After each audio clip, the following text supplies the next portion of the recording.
આપણે ઘણા ટાઈમથી જેમને ગામડા બતાવવામાં આવે અને ગામડાની સ્થિતિ શું છે અને કેવી હતી અને કેવી થઈ એ માટે આપણા બધાના વતી મુરલીધર સાહેબને આપણે અહીં આમંત્ર્યા એ કદર એમનો તો આભાર ચોક્કસ માનું.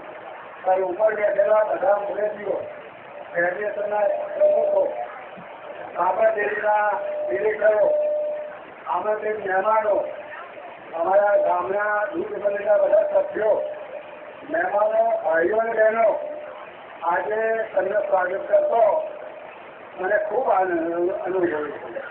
અને આને એટલા માટે અનુભવું છું કે ગામડાની અંદર ગામડાઓ કેવા હોવા જોઈએ અને આજે કેવા છે એનો પણ ચિતાર આપણી અંદર 2 મિનિટ થવું તો સારું નહીં જણાવે.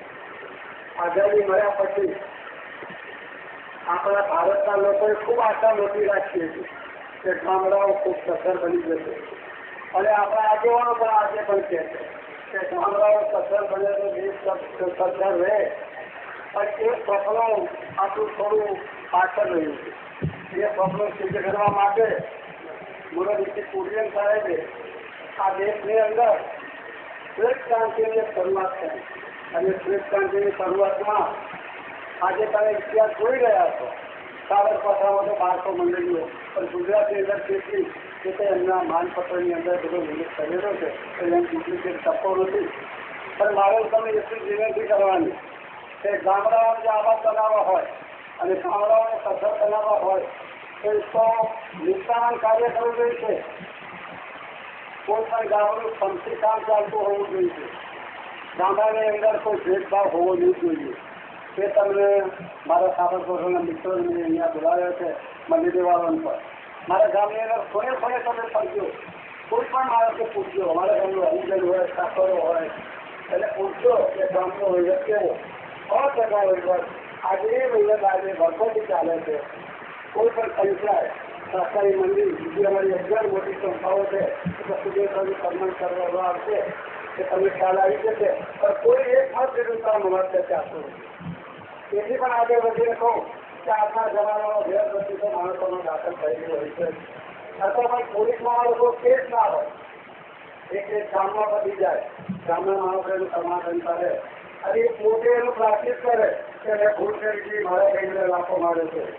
એ પણ અહીંયા ચાલી રહ્યું છે. હું એમ કહું કે આ ગામની અંદર આ માણસો બધા દેશની જરૂરિયાત એવું નહીં કે દરેક ગામની અંદર ખેડૂતો સરકાર સારી રીતે જોડેલા હોય છે. પણ ગામની અંદર સંત અને જો સુધી આયોજન નહીં હોય ત્યાં સુધી ગામડા સુખી નહીં બને. કુરિયન સાહેબે આજે આ જિલ્લાને 50 કરોડ રૂપિયા મળે એવી યોજના પર કાબેગીરી ઊભી કરી છે અને એનો વહીવટ આપણો ઉપર બેસેલા કાબેગીરીના બધા આપણા મુરલીઓ એનો વહીવટ કરે છે. આ રીતે એને જે કંઈ મળે અને બાકીનું પછી કુરિયન સાહેબના ફેડરેશનનો મારફતે તમારો કાચો માલ દૂધનો માલ જે કોથળામાં ના ભરાય ભૂખલા પર 2.5 કલાકે બગડી જાય એ કોથળામાં ભરીને પણ દેશભરમાં ઉત્સવનો બજાર ઉભો કર્યો એનું જે વળતર મળ્યું એ 12 મેળે પાછળથી મળે છે. એ પણ તમે અત્યારે જોઈ રહ્યા છો જે વર્ષોથી. અને એ બધું કરવા માટે ગામડાની મંડળીઓના વહીવટ ખૂબ અને સરળ જોઈએ છે. અત્યારે તમે એવું પણ સાંભળવામાં આવે છે કે એક મંડળીઓ 50 ગણો ગોટાળો છું ફલાણું આમ છું. જો આવું ચાલે છે તો મને લાગે છે કે આ સ્વપ્ન કરવાનું બહુ 100% સફળ નહીં થાય.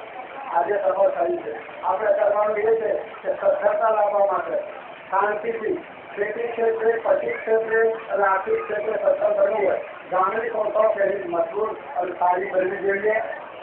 કોઈ જ આપણે આગળ વધી જોઈએ. ખેતી ક્ષેત્રે પણ તમે જુઓ અમારા ગામની અંદર કોઈ ક્ષેત્રની અંદર વાળો નહીં હોય જાડો ચોપડો નહીં હોય ત્યાં કોઈ પણ જંગલી જાનવર રહેતું નહીં હોય અને પાકને વેચી જેવું પણ અમારા ગામમાં પંદર પછી કોઈ કર્યું નથી. આ પણ તમે જોઈ શકશો. આંખોની અંદર તમે જુઓ અમારે ત્યાં કોઈ નોકરો રાખતા નથી પણ અમારો કોઈ પણ કાગળો છોકરો ભાગોળનો નોકી ના શકે એને એમ લાગે તમારી ભાગોળ ભાગોળની અંદર પાછળ માટી લેવી હોય તો ના લે. માટી લેવાની પણ જગ્યાએ એક જ જગ્યાએ નક્કી કરી હોય. આ તો આપણો ઇતિહાસ છે. એટલો બધો કંઈ મારે આપણે લેવો નથી પણ હું આપણે બધાને ખૂબ દિલે અને એનો અભ્યાસ કરજો. અમારા સમયની ગ્રંથની અંદર પણ કેટલીક વાતો મૂકી છે.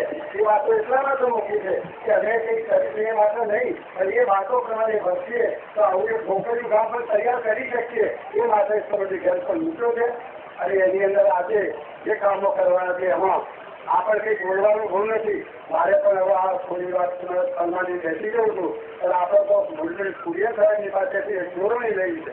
જીવનનો મંત્ર એવો છે.